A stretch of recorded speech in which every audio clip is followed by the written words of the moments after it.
अस्सलाम वालेकुम viewers, welcome back to knowledge TV. This is me Faheem Ahmed और आज की इस वीडियो में मैं बात करने जा रहा हूँ पंक्चुएशन के हवाले से। फ़र्स्ट ऑफ़ ऑल हमारे पास फुल स्टॉप है। तो फुल स्टॉप सबसे पहला साइन है जो कि यहाँ पर आप ब्रैकेट में देख भी सकते हैं, और फुल स्टॉप हम यूजुअली जो है वो अपनी राइटिंग्स में यूज़ भी करते हैं। तो फुल स्टॉप को हम आम तौर पर सेंटेंसेस के एंड पे यूज़ करते हैं, जैसे कि लेकिन वो सेंटेंस इंट्रोगेटिव या एक्सक्लेमेटरी ना हो, यानी सिंपल सेंटेंस हो तो उसके एंड में, या अपना इम्पेरेटिव सेंटेंस हो तो उसमें हम इसको यूज़ कर सकते हैं। इंट्रोगेटिव में और एक्सक्लेमेटरी में नहीं कर सकते। इसके अलावा हम इसे टाइटल्स के अंदर भी यूज़ कर सकते हैं, एब्रीवेशंस के अंदर भी फुल स्टॉप को यूज़ कर सकते हैं, वेबसाइट्स के अंदर भी यूज़ कर सकते हैं। और फुल स्टॉप जो है वो मल्टीपल प्लेसेस के ऊपर यूज़ होता है। फुल स्टॉप यूजुअली हमें ये इंडिकेट करता है कि जो चीज़, कोई भी चीज़ किसी भी जगह पे जाके एंड हो गई है। नेक्स्ट है हमारे पास कॉमा।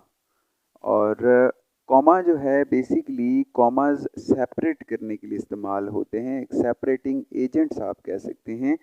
यानी कॉमास जो हैं वो फ्रेजेस को, क्लॉजेस को, वर्ड्स को सेपरेट कर देते हैं।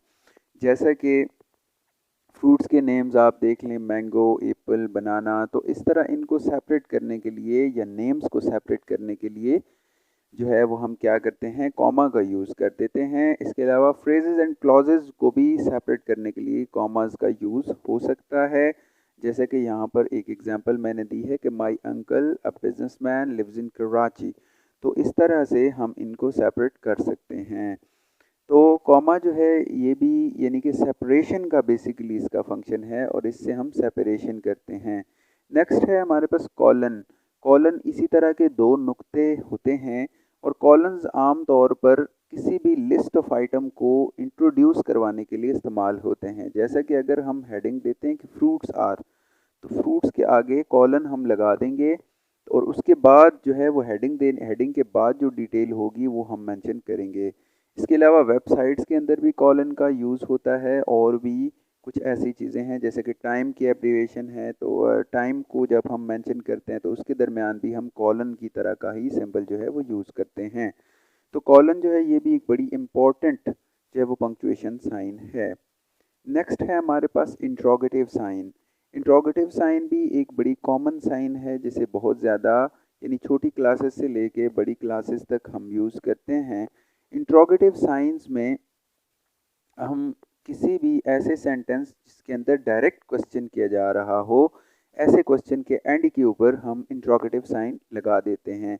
एक बात याद रहे कि जो इनडायरेक्ट क्वेश्चंस होंगे तो उनके एंड पे हम इंट्रोगेटिव साइन नहीं लगाएंगे। नेक्स्ट है हमारे पास एक्सक्लेमेशन मार्क। एक्सक्लेमेशन मार्क जो है बेसिकली वो हम तब यूज़ करते हैं जब हमारा सेंटेंस जो है वो एक्सक्लेमेटरी हो, यानी कि जिसके अंदर फीलिंग्स एंड इमोशंस का इजहार हो।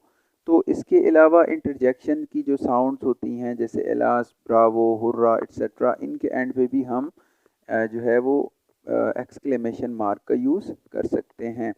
और एक्सक्लेमेटरी सेंटेंसेस के एंड पे हम यूज़ करते हैं, ऐसे जैसे कि how hot the weather is. तो ऐसे सेंटेंस के एंड पे भी हम एक्सक्लेमेशन मार्क यूज़ कर सकते हैं। नेक्स्ट है हमारे पास स्लैश। स्लैश का साइन आप देख सकते हैं। तो स्लैशेस जो हैं बेसिकली दो या दो से ज़्यादा अल्टरनेटिव आइटम्स जो होते हैं, इक्वल रैंक आइटम्स जो होते हैं, उनको हम सेपरेट करने के लिए इस्तेमाल करते हैं। जैसे कि सिंगल, फिर स्लैश मैरिड, फिर डाइवोर्स्ड फॉर्म्स में आमतौर पर आप ये चीज़ देखते रहते हैं। वेबसाइट्स में भी इस्तेमाल होती हैं स्लैशेस, तो वहाँ पे भी हम जो है वो इसको यूज़ करते हैं। डॉट्स हैं, थ्री डॉट्स कॉन्टीन्यूटी को ज़ाहिर करती हैं कि कोई भी बात जो हो रही थी, तो जो इम्पोर्टेंट बात है वो हो गई लेकिन बात कंटिन्यू थी, तो कॉन्टीन्यूटी को ज़ाहिर करने के लिए इस्तेमाल किया जाता है। इसको मैथमेटिक्स में भी यूज़ किया जाता है, जहाँ पर के जो है वो नंबर्स जहाँ पे एंड नहीं हो रहे होते तो वहाँ पे भी हम इसको यूज़ कर देते हैं। और इसके अलावा डॉट्स का यूज़ ये है कि कोई सेंटेंस है, इंपॉर्टेंट पार्ट उसका हमने मेंशन कर दिया, कुछ रहता था but it was not important, so that's why we will put these dots over there, and just to indicate that The sentence is continue but the important detail has been given in the sentence. Next है हमारे पास apostrophe.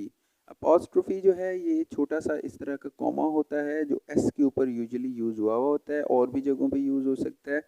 तो इसका basic जो function है ये possession का इजहार करता है, जैसे फ़हीम्स कार, अलीज़ बुक, इस तरह से ये इस्तेमाल हो जाता है। इसके अलावा शॉर्ट जो है वो हम जब करते हैं प्रोनाउंस वगैरह को, प्रोनाउन एंड हेल्पिंग वर्ब को, जैसे कि यू आर को, तो उसको शॉर्ट करके हम उसमें लगा सकते हैं।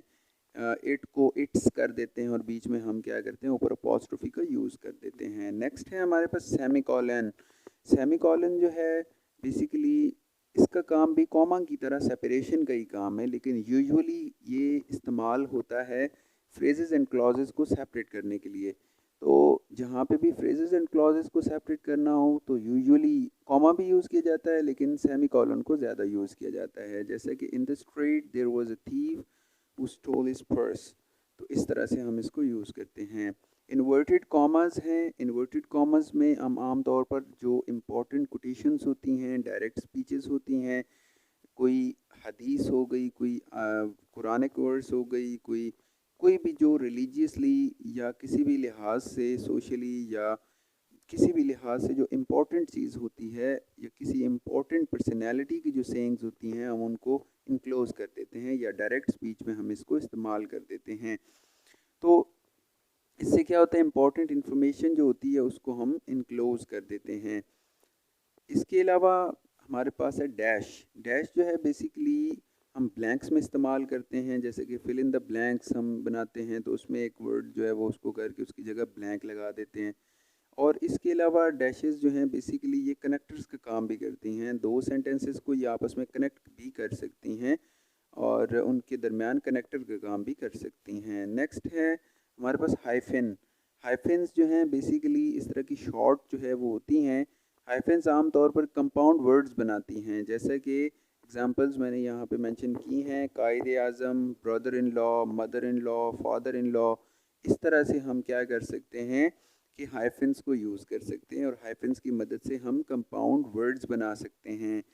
Example of punctuation lines. अब यहाँ पे ना ये मैंने कुछ पंक्चुएशन आपको करके दिखाई, जैसे कि आपके पेपर में आ जाती है कि do you like mangoes, I think you do, surely eat them as much as you can. तो शुरू में मैंने बताया था कि पंक्चुएशन क्यों इंपॉर्टेंट है, तो यहाँ पे आप देखें कि पहली जो स्टार्ट में दिया हुआ है वो अनपंक्चुएटेड है, तो उसमें देख लें कि ना कोई फुल स्टॉप है, ना कोई कॉमा, ना कोई कॉलन, ना कुछ भी, ना इंट्रोगेटिव साइन, तो वो एक उसका मीनिंग जो है वो प्रॉपरली कन्वे नहीं हो पा रहा कि कहाँ पे सेंटेंस एंड हो रहा है, कहाँ से स्टार्टिंग पॉइंट, सेकंड सेंटेंस का नहीं पता चल रहा। तो लिहाजा सेकंड में सोल्यूशन है, मैंगोज पे आके सेंटेंस एंड हुआ, interrogative sign and he is asking the question, और फिर है आई थिंक यू डू, फिर comma, surely, eat them as much as you can, और फिर एंड में फुल स्टॉप। तो इस तरीके से पंक्चुएशन का हम यूज़ कर देते हैं। In this way punctuation is very important in our English writing. Thank you so much for your time. Hope so कि आपको इस वीडियो से फ़ायदा होगा। कमेंट सेक्शन में आगाह कीजिएगा। मिलते हैं नेक्स्ट वीडियो में, तब तक के लिए फ़हीम अहमद की तरफ से अल्लाह हाफिज़।